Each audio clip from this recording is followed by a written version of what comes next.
From there, you know that there have been a number of recent union strikes and negotiations in the Toledo area. Springfield supports schools support staff, auto workers, and what we just saw from the Libbey workforce. Union leaders say they just want what's best for their members. And reporter Faith Zahowski, she talked to some local labor leaders tonight. And Faith, when it comes to these contract negotiations, what do they say is at stake?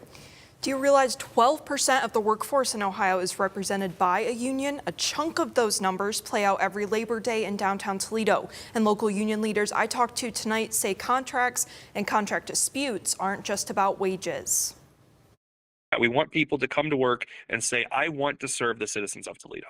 I want to be a Toledo firefighter.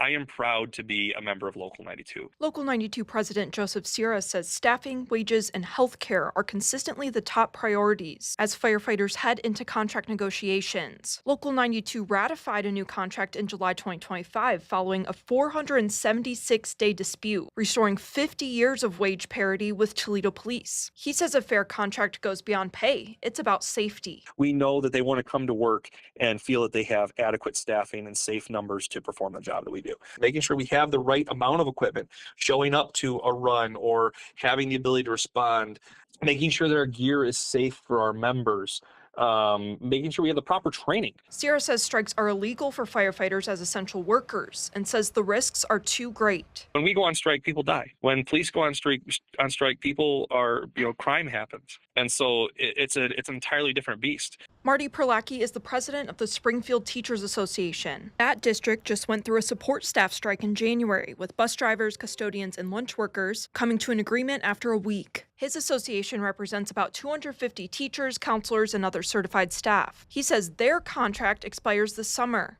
And as for this negotiation, he says working conditions remain a key issue. How do we contractually help teachers manage their time?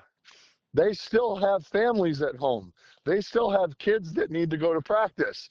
They don't have 18 hours in a day to be working on school stuff. Perlacki says he believes the future of unions is uncertain, as he says collective bargaining rights continue to shrink. The legislature is constantly eroding our ability to represent our members and fairly and freely open and negotiate a contract. And while contracts and concerns may differ, city leaders believe in our unions and what they say they represent. They fight for fair wages. You're supposed to go to work and enjoy going to work, and that's what unions help protect. So we're a labor city. We fight for our folks. And we do want to mention tonight's wrap on the Libbey strike marks the second labor dispute to come to an end here in 2026.